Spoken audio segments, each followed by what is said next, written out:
Lucas, en el capítulo 27, y versículos 27 y 28, la palabra de Dios dice: y le seguía una gran multitud del pueblo y de mujeres que lloraban y se lamentaban por él. Pero Jesús, volviéndose a ellas, dijo: hijas de Jerusalén, no lloren por mí, más bien lloren por ustedes mismas y por sus hijos. Todo esto aconteció durante su trayectoria por la vía dolorosa. Jesús salió desde el lugar donde había sido traicionado, donde había sido abandonado por sus discípulos, negado por Pedro. A él le habían azotado hasta su espalda sangrar. Se habían burlado de él, le habían puesto una corona de espina también y lo habían maltratado. Todo esto había acontecido hasta el momento que Pilato, aún no encontrando ningún tipo de razón para condenarlo, a petición de un pueblo que decía que soltaran a Barrabás y que condenaran a Cristo, decide condenarlo y mandarlo a la cruz. Una vez condenado Jesús, después de pasar todo lo anteriormente dicho, lo obligan a llevar su propio madero por la vía que hoy día se conoce, la vía dolorosa. Hay algunas cosas que llaman mi atención con relación a lo que fue el caminar de Cristo por la vía dolorosa. En primer lugar, Él estuvo dispuesto a llevar su cruz, a pesar del agotamiento. Recuérdense que Él lo estaba haciendo en su naturaleza humana, pero Él no, la Biblia dice que como cordero fue llevado al matadero, no se quejó, Él estaba dispuesto para llevar su cruz. Y creo que nos da una enseñanza a nosotros acerca de si nosotros estamos dispuestos como buenos discípulos a llevar su cruz. La segunda cosa que llama la atención en la vía dolorosa es que alguien le ayudó al Señor con la cruz. La Biblia dice que había un hombre llamado Simón, de una ciudad llamada Cirene, que venía del campo y le obligaron a él para que le ayudara con la cruz. Jesús dijo: si alguno quiere venir en pos de mí, niéguese a sí mismo, tome su cruz cada día y sígame.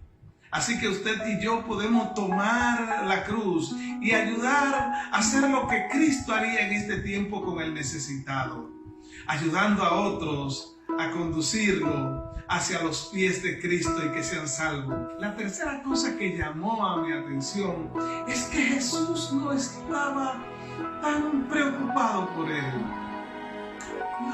Él no era por lo que estaba preocupado, estaba más preocupado por las mujeres que estaban allí llorando. Y cuando Él regresa su mirada hacia ella, le dice: hijas de Jerusalén, no lloren por mí, lloren por ustedes mismas y por sus hijos. Y creo que esto nos da una tremenda enseñanza a nosotros de que hay gente por la cual nosotros tenemos que pensar en este tiempo. Tal vez no estamos atravesando la vía dolorosa, pero tal vez en medio de nuestras situaciones incómodas debemos de regresar nuestra mirada a gente que no solamente están sufriendo hoy, sino que pudiesen sufrir más tarde por todo lo que se avecina.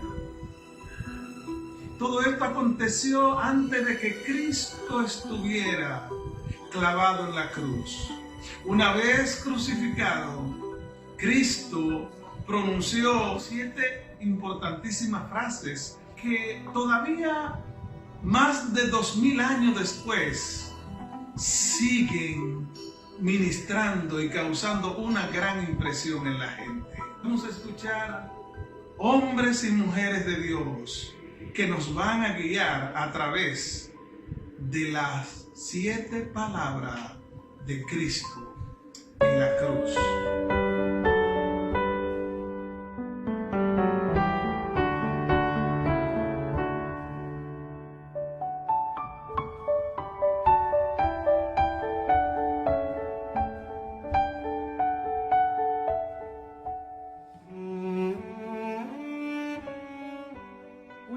palabras expresadas por Jesús en la cruz fue: Padre, perdónalos porque no saben lo que hacen. Está basada en Lucas 23:34. Muchas personas, al escuchar esta frase o al practicar el perdón, tienen conceptos errados acerca del perdón. Y vamos a verlo en estos pequeños minutos. Primero que nada, el perdón no es condicional. En otras palabras, el perdón no está basado en la respuesta de la otra persona. El perdón verdadero es incondicional, no es ganado, no es merecido, no es negociado, no es pagado. No está basado en la promesa de que nunca se volverán a hacer los errores que se han cometido anteriormente. También debemos de entender que perdonar no es restablecer una relación sin cambios positivos. ¿Saben? Cuando Jesús le fue llevada a aquella mujer que fue descubierta en pleno pecado, después de que la iban a apedrear y después de que Jesús la defiende delante de todas esas personas que la querían apedrear, Él le pregunta: ¿quién te condena? Y ella le dijo: nadie, Señor. Y Él le dice: tampoco yo. Pero ahora vete y no vuelvas a pecar. Entonces, perdonar significa que mi relación tiene que ser diferente, completamente diferente si he sido perdonado. Perdonar no es minimizar la seriedad de la ofensa. En Lucas 7:48, Jesús le dijo también a otra mujer: tus pecados te han sido perdonados. Porque Jesús sabía que habían pecados en esa persona, y así lo dijo con varias personas a las que Él sanó y perdonó pecados. Jesús enfatizó que había ahí una actitud de pecado, había una vida pecaminosa, pero que después del encuentro con Él, ellos debían de tener cambios importantes. Entonces, es importante notar qué significa esa oración que Jesús hizo en la cruz. Padre, perdónalos porque no saben lo que hacen. Significa que Jesús está dispuesto y estuvo dispuesto a perdonarles, pues Él era el perdón completo para nuestra vida. De hecho, la razón por la que Jesús fue a la cruz fue el perdón, perdonar a la humanidad. Jesús oró: Padre, perdónalos porque no saben lo que hacen, porque también estaba cumpliendo la profecía del Antiguo Testamento allá en Isaías 53:12. Él llevó el pecado de muchos e intercedió por los transgresores. Desde la cruz, Jesús intercedió por usted y por mí. Hoy resucitado y glorificado, Jesús sigue siendo el único mediador entre Dios y los hombres. Así lo dice 1 Timoteo 2:5. Jesús oró: Padre, perdónalos, porque estaba poniendo en práctica el principio que había enseñado en el Sermón del Monte. Sí, como ese gran maestro. Habéis oído que se dijo: amad al prójimo y odiad a vuestro enemigo, pero yo os digo: amad a vuestros enemigos y orad por los que os persiguen. Jesús oró, Jesús el perseguido, oró por aquellos que le estaban persiguiendo. Junto con la buena disposición de Jesús para perdonar a sus verdugos está el hecho de que ellos no sabían lo que estaban haciendo. Los pecadores que pusieron a Jesús en la cruz eran ignorantes de la verdadera importancia de sus acciones. Los soldados personalmente no mostraron mala voluntad hacia Él, simplemente seguían órdenes, cumplían órdenes. Así trataban normalmente a los condenados y creían que Él se lo merecía. Ellos no sabían que estaban matando al Hijo de Dios. Los líderes judíos los habían engañado para que creyeran que Jesús era un falso y alborotador. Y al orar: Padre, perdónalos, Jesús reveló su misericordia infinita, llena de ese amor. Él aún los amó y los perdonaría si solo ellos se humillaran y se arrepintieran, así como usted y yo lo hemos hecho. Concluimos entonces diciendo dos lecciones importantes acerca de esta frase. Primero que nada, mi querido amigo, mi querido hermano, renunciar a mi derecho de vengarme es perdonar. Decidir no aceptar vengarme, eso es perdonar. Y segundo, una lección muy importante: responder al mal con el bien. La oración que Jesús hace: Padre, perdónalos porque no saben lo que hacen, fue respondida en la vida de muchas personas. Por ejemplo, el centurión romano al pie de la cruz, al ver cómo Jesús murió, él mismo exclamó: ciertamente este hombre era el Hijo de Dios. Y uno de los ladrones crucificados con Jesús ejerció la fe en Cristo, que le prometió el paraíso. En la cruz Jesús proveyó perdón para todos aquellos que querían creer en Él. Jesús pagó el castigo por los pecadores y por todos los pecados que nosotros cometimos. Padre, perdónalos porque no saben lo que hacen. Fue la frase más hermosa que nosotros podemos escuchar y reflexionar en esta tarde o en esta mañana. Que Dios les bendiga.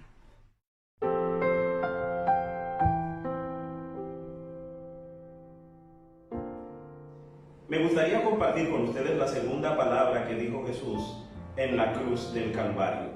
Se encuentra en el Evangelio según San Lucas y déjame comenzar en el verso 23 hasta el 43.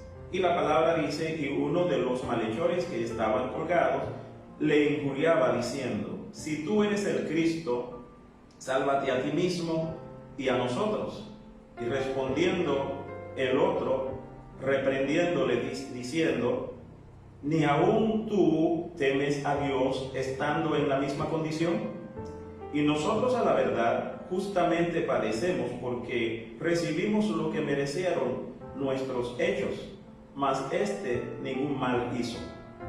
Y dijo a Jesús: acuérdate de mí cuando vienes a tu reino.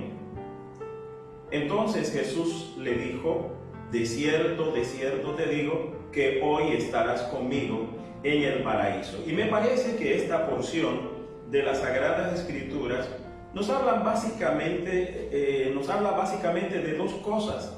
Yo creo que en primer lugar nos habla de las maneras de cómo nosotros debemos acercarnos a Dios y de qué manera nosotros no debemos acercarnos a Dios. Hay una manera en que nosotros no debemos acercarnos a Dios, una actitud con la que no debemos acercarnos a Dios, y tiene que ver con nuestra arrogancia humana.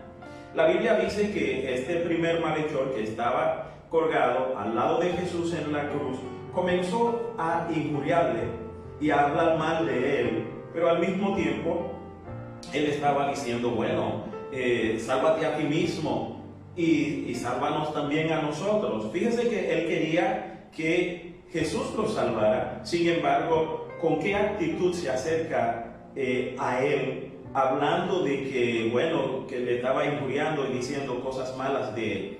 Déjeme decirte, amigo, que esta manera de acercarte a Dios, o de cualquier ser humano de acercarse a Dios, no es la manera correcta. Quienes se acercan a Dios con arrogancia, con prepotencia, no pueden alcanzar la salvación, no van a alcanzar el perdón de Dios, no van a alcanzar la bendición de Dios, solo pueden alcanzar la perdición. Sin embargo, hay una segunda y buena manera de acercarse a Dios, y tiene que ver con la humildad con que un ser humano debe acercarse a Dios.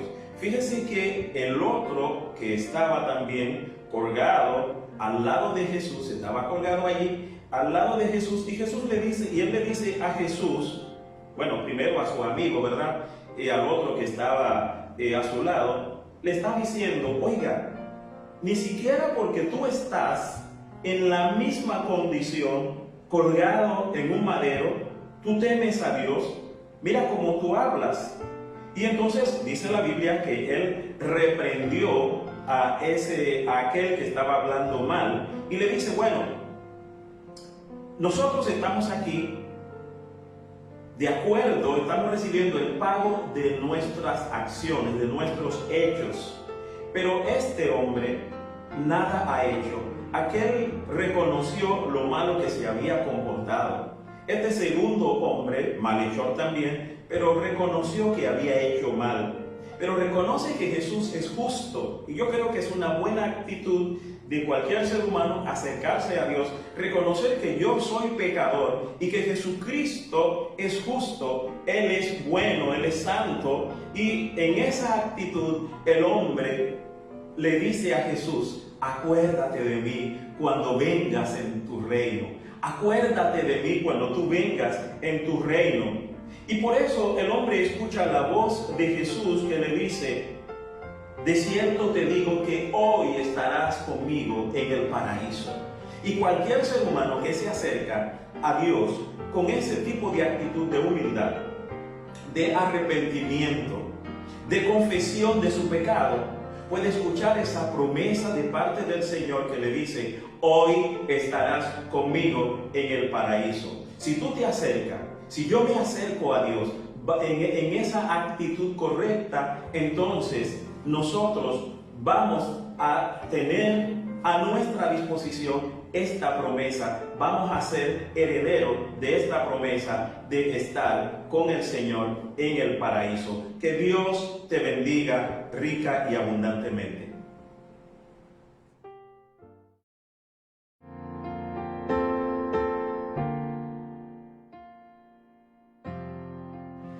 Dice el Evangelio según San Juan, capítulo 19, versículos del 25 al 27.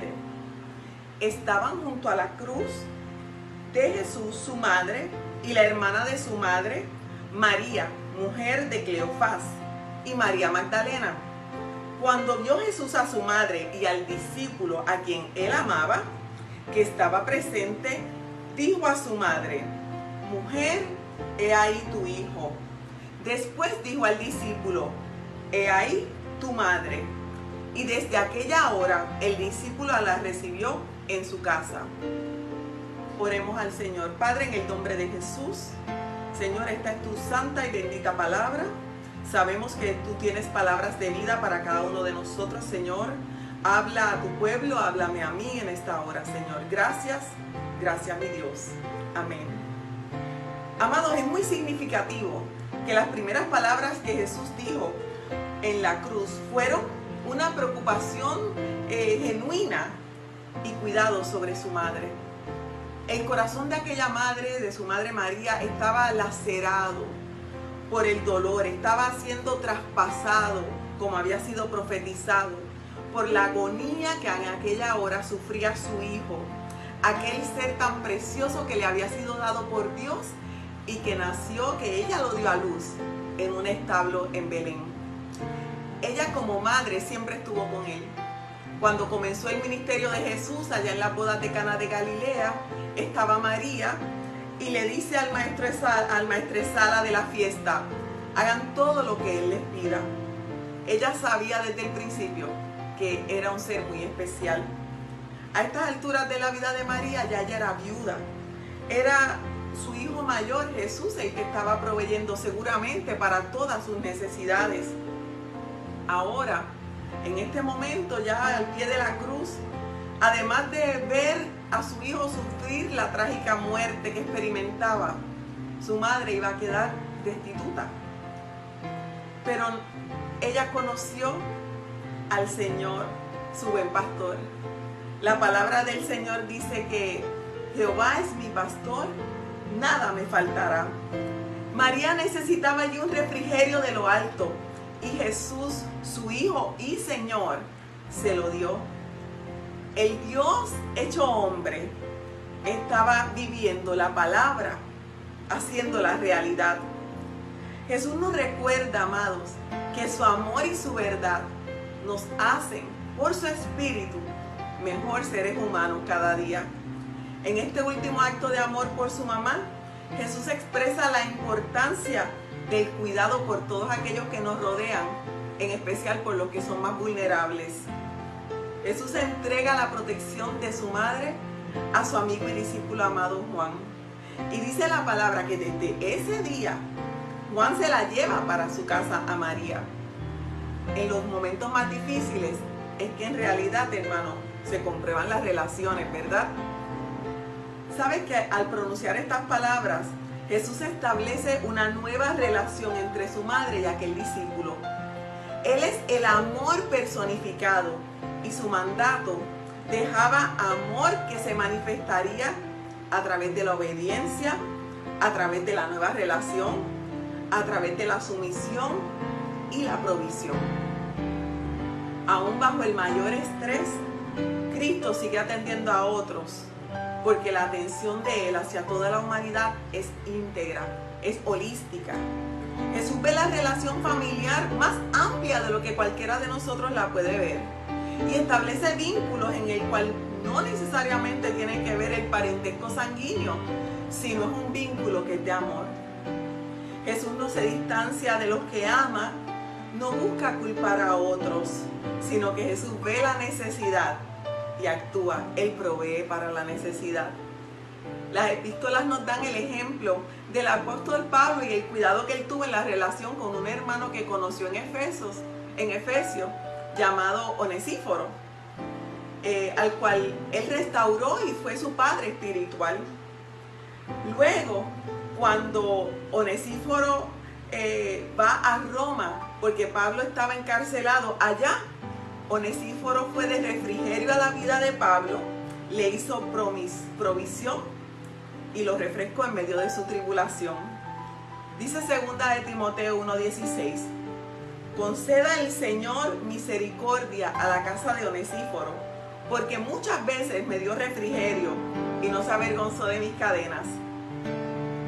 Hermanos amados, hoy todos estamos viviendo momentos de tensión, momentos de incertidumbre y quizás hasta de escasez. ¿Cómo estamos llevando nuestras relaciones en este tiempo? Yo te invito a que puedas poner tus ojos en Jesús. Onesíforo, en la hora más difícil de su relación con Pablo, estando su mentor preso, él pasó la prueba. Yo te invito a que vivas la palabra.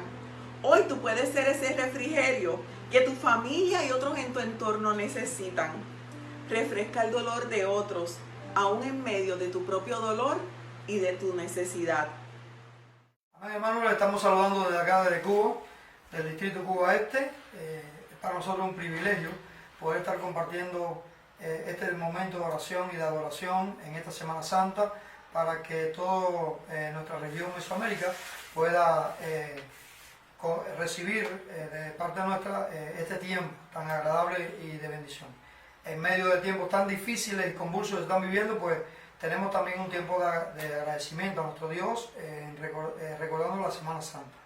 Desde aquí les saludamos y les bendecimos a todos en el nombre del Señor. En esta tarde vamos a estar adorando al Señor con un himno. Nuestro hermano Mariel, ¿verdad?, que previsto en otra obra, pues va a estar cantando este himno. Gloria al Señor. Merecedor de alabanza, aquel que vino a salvarme. Merecedor de alabanza, pues siendo yo un pecador, no escatimó su linaje para morir en la cruz.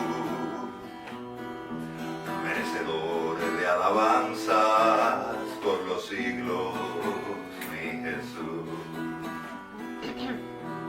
El día en que no le alabo, el alma se me entristece, pues donde no hay alabanza, Él no puede estar presente.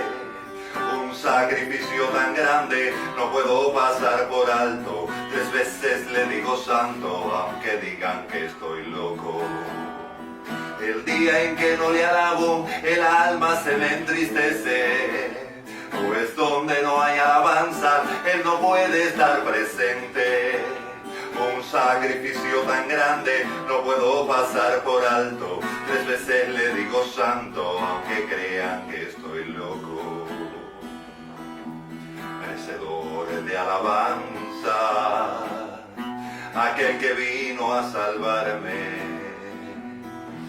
Merecedor de alabanzas, pues siendo yo un pecador, no escatimó su linaje para morir en la cruz.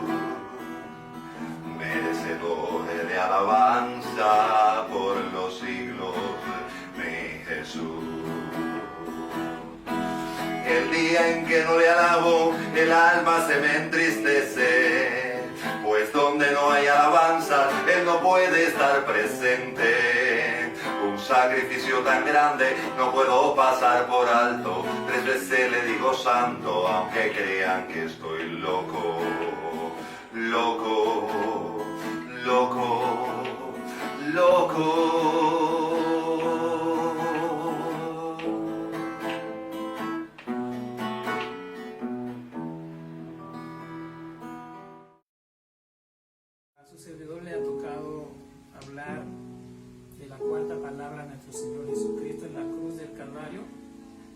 cual se encuentra en San Mateo, capítulo 27, versículo 46. La palabra de Dios dice: cerca de la hora novena, Jesús clamó a gran voz diciendo: Elí, Elí, lama sabactani. Esto es: Dios mío, ¿por qué me has desamparado? Gloria sea el nombre del Señor.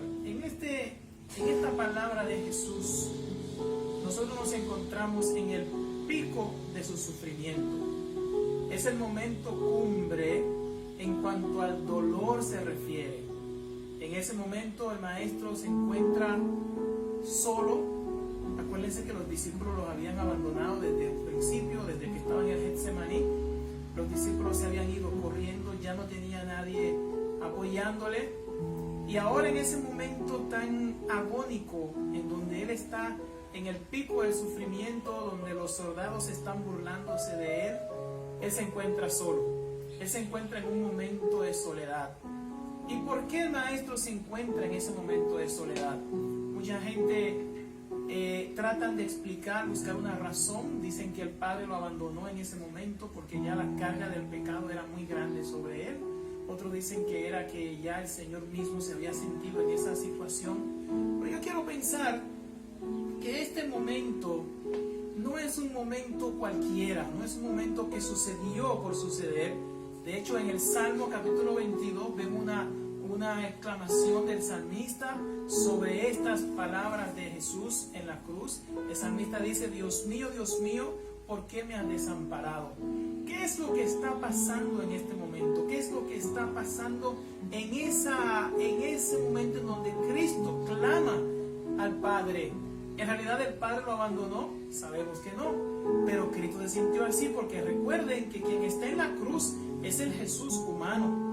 Acuérdense que la Biblia dice, Pablo dice que Cristo se humilló a sí mismo tomando forma de hombre y humillándose hasta tomar forma humana. Se despojó de su deidad, se despojó de su gloria y descendió a esta tierra para morir por nosotros. Él estaba en la cruz como el Jesús que tenía dolor, que sentía soledad, que tenía sed, que estaba sufriendo. Era el Jesús hombre que estaba pagando el precio de nuestros pecados. Y en ese momento él sintió el mayor dolor. ¿Dónde Jesús se sintió más triste?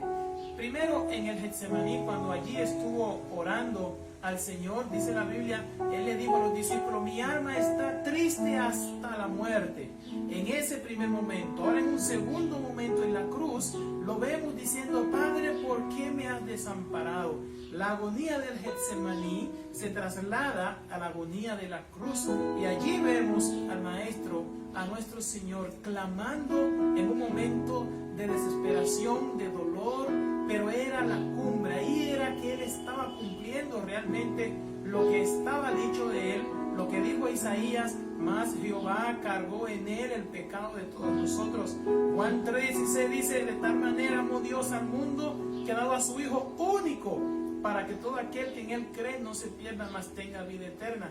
Podemos pensar que en ese momento el Padre entregó al Hijo. Ese fue el momento en donde el Padre no escatimó a su propio Hijo, sino que lo entregó para que muriera por nosotros y pagara por nuestros pecados. Sabemos que Jesús también se entregó de manera voluntaria. Él dijo: yo pongo mi vida y yo tengo poder para tomarla y tengo poder para volverla a dar. Pero en ese momento el Padre está entregando al Hijo para que cumpla realmente, para que pague ese precio tan alto, tan caro para nosotros. Este momento nos llama la atención a nosotros, para nosotros entender, hermanos, la magnitud del pecado, la magnitud del castigo que teníamos nosotros. Pero Cristo pagó ese precio por nosotros. Él cargó, dice Isaías, más Jehová cargó en él el pecado de todos nosotros. Él fue despreciado, fue desechado entre los hombres, pero él murió por nosotros, herido por nuestras rebeliones. El castigo de nuestra paz fue sobre él. Es en ese momento en donde Cristo fue hecho maldición, porque dice la Biblia: maldito todo aquel que es colgado en un madero, para que usted y yo pudiéramos ser bendición. Él clamó al Padre: ¿por qué me ha desamparado? Para que usted y yo pudiésemos tener ahora la compañía del Padre. Él se sintió en ese momento de soledad para que usted y yo podamos tener una comunión íntima con el Padre en este momento. Esto debe llamarnos la atención. Si Jesús pagó un precio tan alto, significa que usted y yo debemos acercarnos a Él y rendirle tributo y decirle: gracias, Señor. Si usted no ha entregado su vida a Jesús, usted debe considerar y reflexionar sobre este momento y acercarse al Señor y decir: Señor, el precio que tú pagaste por mí fue muy alto. Yo no tenía forma de pagarlo, pero tú te sentiste solo, tú te sentiste desamparado solo para pagar un precio para que yo pudiera tener vida eterna. Gracias por esta vida eterna. Me acerco a ti, te acepto como mi Salvador y te entrego toda mi vida. Eso debemos hacer cada uno de nosotros y agradecer al Señor porque Él aguantó, Él soportó la soledad, soportó el dolor, soportó el sufrimiento para que usted y yo hoy podamos dar gloria y honra a nuestro Dios y podamos ser salvados. Dios les bendiga.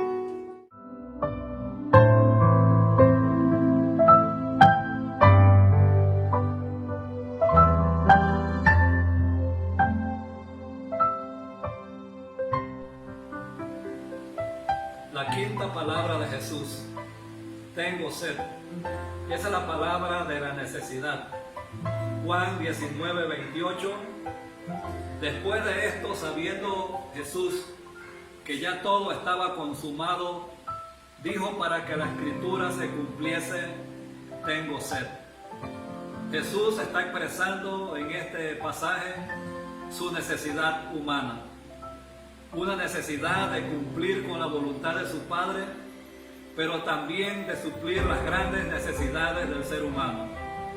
Hasta este momento hemos visto cómo aún en la hora misma de la agonía, Jesús se dio y sirvió a los demás, pensando primero en los otros antes que en sí mismo, de tal manera que buscó primeramente suplir las necesidades de su prójimo, tanto espirituales, necesidades de perdón, necesidades de salvación, como las humanas y terrenales, como lo vimos anteriormente, preocupado por la protección de su madre María. Y solo después de estas cosas vemos a Jesús preocupándose por sí mismo y expresando su necesidad física y diciendo: tengo sed. Con esa expresión de Jesús, tengo sed, se estaba cumpliendo la profecía del Salmo 22:15: y en mi lengua se pegó a mí mi paladar. Pero también la del Salmo 69:21, cuando dice: y en mi sed me dieron a beber vinagre. Su sed es real, es la sed de un torturado y crucificado que se levantaba en una cruz allá en el Calvario en representación de toda la raza humana.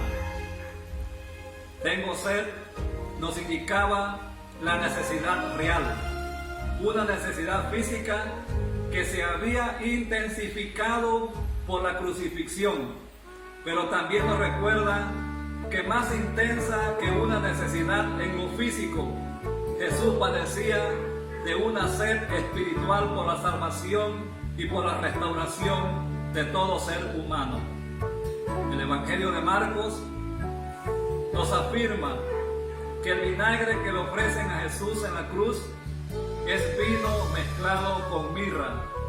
En el mundo antiguo, esta mezcla se hacía con el propósito de drogar al penitente. Se les daba esto para que la pena del crucificado no fuera tan amarga. Y es que al parecer se entendía que el vino podía ayudar a olvidar su dolor.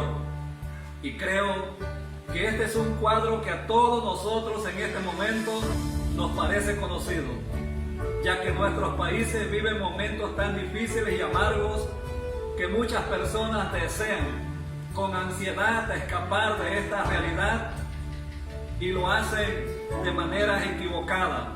Tratan de escapar abusando del alcohol y de las drogas y están buscando medicina que sane el alma en un lugar equivocado. Pero ese Jesús crucificado nos enseña un camino completamente diferente. Por eso nos dice en el libro de Mateo capítulo 11 versículo 28: venid a mí todos aquellos que están trabajados y cargados, que yo os haré descansar. Y en el libro de Juan 7:37 lo vemos diciendo: en el último y gran día de la fiesta, Jesús se puso en pies, alzó su voz y dijo: si alguno tiene sed, venga a mí y beba.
La sexta palabra de Jesús en la cruz viene del Evangelio de Juan, capítulo 19, verso 30, en la Nueva Versión Internacional.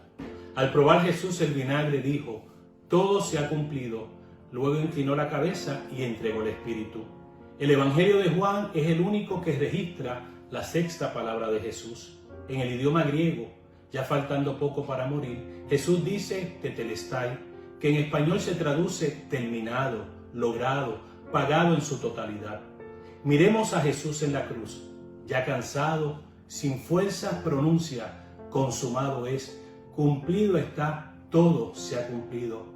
Ahora, ¿qué era lo que se había cumplido? ¿Qué se había terminado? ¿Qué había logrado Jesús? Con su muerte en la cruz, Jesús, Dios encarnado, completaba el plan de salvación de Dios para la humanidad. En la cruz, Jesús le daba cumplimiento a las palabras de Juan el Bautista, cuando dijo de él: aquí tienen al Cordero de Dios que quita el pecado del mundo. En la cruz, Jesús se convirtió en el Cordero Pascual, derramando su sangre, entregando su vida en sacrificio para el perdón de los pecados de cada ser humano. Todo se ha cumplido. Es la afirmación que nos asegura que en Jesús tenemos lo que necesitamos para reconciliarnos con Dios. Su obra de redención fue completa, terminada. Su sacrificio en la cruz fue suficiente para nuestra salvación. Todo se ha cumplido. Y luego inclinó la cabeza y entregó el Espíritu. Es impresionante el sentido de propósito que tuvo Jesús hasta el último momento de su vida terrenal.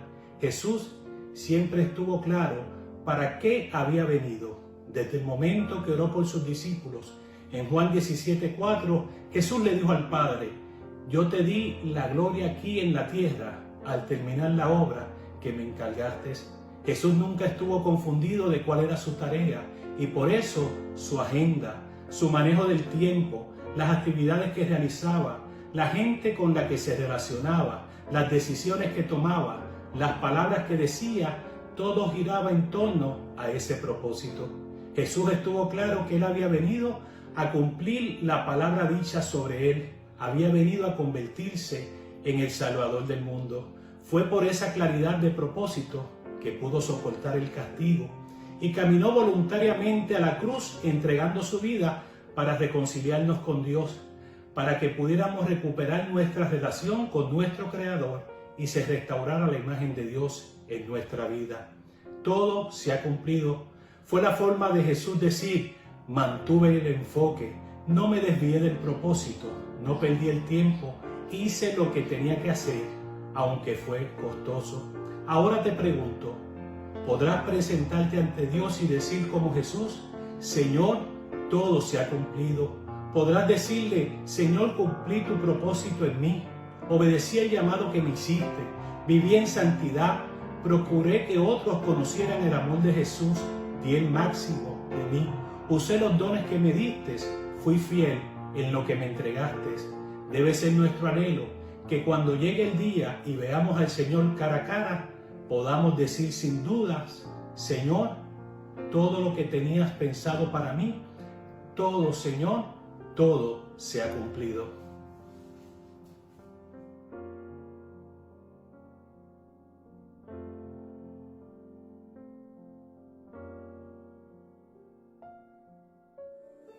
Muy buenas tardes, hermanos, que la paz del Señor esté con todas y con todos. Un placer de estar con ustedes, un saludo muy cordial aquí desde Costa Rica Norte, su servidor Johnny Calvo. Me complace compartir esta reflexión, las últimas palabras de Jesús en la cruz del Calvario. Y yo quiero que vayan conmigo de una vez a la Escritura y podamos leer lo que la palabra del Señor nos dice en Lucas capítulo 23, verso 46. Entonces Jesús, clamando a gran voz, dijo: Padre, en tus manos encomiendo mi espíritu. ¿Cómo vemos nosotros en la Escritura las últimas palabras de Jesús? Jesús cumple la obra para lo que fue enviado al mundo. Notemos que Jesús no está tratando de tranquilizar la conciencia simplemente por haber cumplido su proyecto, sino que más bien Jesús está demostrando y ya demostrado que efectuó la voluntad del Padre en la obediencia. Se supone que nosotros como cristianos estamos llamados hasta la muerte de cumplir la voluntad del Padre. Estas palabras finales de Jesús, la séptima palabra, en tus manos encomiendo mi espíritu, a mí me dicen que Jesús tenía plena confianza en su Padre. Quizás esto es lo que nos ayuda a nosotros a entender por qué Jesús en los evangelios siempre mencionaba al Padre. Tenía una relación estrecha con el Padre, tenía una comunión plena con el Padre. Por eso, quizás en el momento más difícil, en la hora más complicada, en la hora de la muerte, Jesús da un clamor fuerte, es un grito y dice: Padre, en tus manos encomiendo mi espíritu. Qué lindo, qué buen momento para nosotros reflexionar. Qué lindo sería nosotros llegar a ese nivel y poder decir lo mismo. Esas últimas palabras, yo puedo decir, Jesús estaba totalmente confiado de que su Padre lo tomaría en sus manos. Jesús sabía que al morir no estaba solo. El Padre estaría con él como lo estuvo en todo su ministerio. Él sabía que su vida no iba a quedar ahí al margen. Él sabía que su vida no iba a quedar al borde de la muerte, o que iba a quedar simplemente en manos de Satanás, o que iba a quedar en la tumba. Él sabía que su vida estaba en las manos del Dios eterno. Qué lindo, qué maravilloso cuando nosotros podemos reflexionar y podemos meditar en la palabra del Señor. Podemos ver que esto es un mensaje para nosotros. ¿Cuántas personas se preocuparon por el cuerpo de Jesús? Se habla que Jesús no se preocupó por su cuerpo. Fue, creo que, entregado por los soldados a José de Arimatea. Y dice la Escritura que fue sepultado por él. Pero yo no veo a Jesús preocupado por quién se va a hacer cargo de su cuerpo. Ni veo a Jesús ahí viendo a ver que está preocupado a quién le entrega su espíritu. Él sabía que después de su muerte, el Padre Celestial estaría con él. Y sabía que después de la muerte, como dicen los Salmos, iba a estar con el Padre.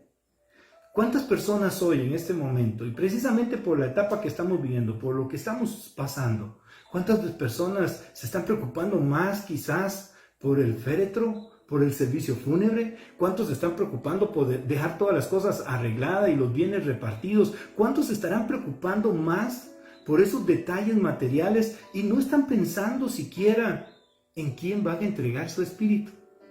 Qué lindo que nosotros como cristianos, y tenemos esta convicción, y caminamos en la voluntad del Padre y creemos tener a Cristo en nuestro corazón, sabemos que aún en el momento de la muerte podemos decir como Jesús: en tus manos encomiendo mi espíritu. Si quizás muchos, no sé si este mensaje va a llegar a otros no creyentes, pero quizás no son creyentes y están escuchando esta verdad, yo quiero decirles: ¿tienen ustedes la confianza que Jesús tenía? En tus manos encomiendo mi espíritu. Sería bueno una oportunidad para que usted pueda decir: Señor, en tus manos encomiendo mi espíritu. Que Dios te bendiga esta tarde.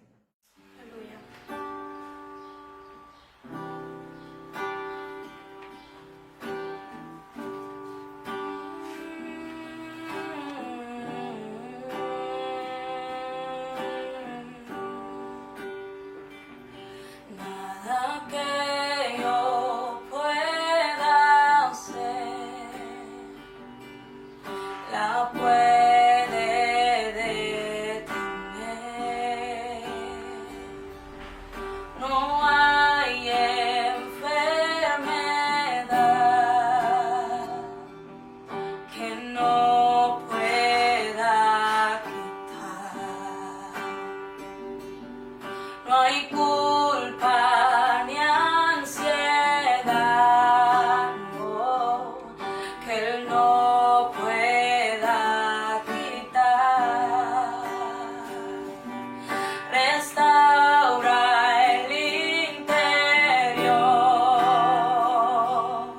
y el roto corazón. Sangre del Cordero de Gloria, por amor, cambió mi historia. Fluye hoy con poder, venció. Es la sangre de Jesús. Derrotó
nuestro Cordero, el cual derramó allí en la cruz del Calvario para salvación de todos. Amén.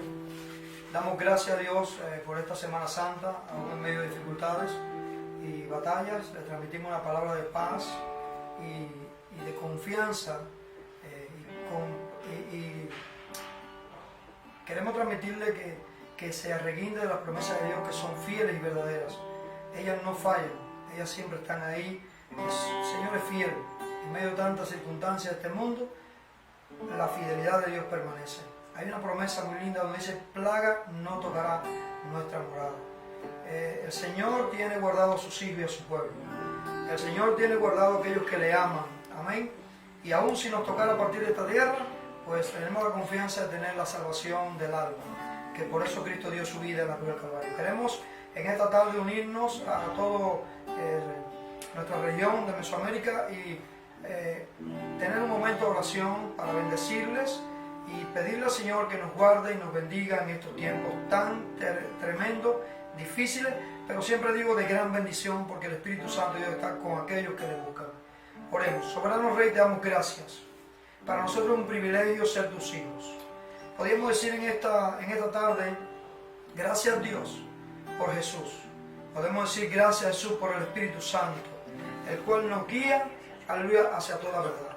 Podríamos también decir en esta hora, recordando la muerte tuya en la cruz, Señor Jesús: gracias por tu sacrificio. Gracias por perdonar nuestros pecados. Gracias por derramar tu sangre en la cruz.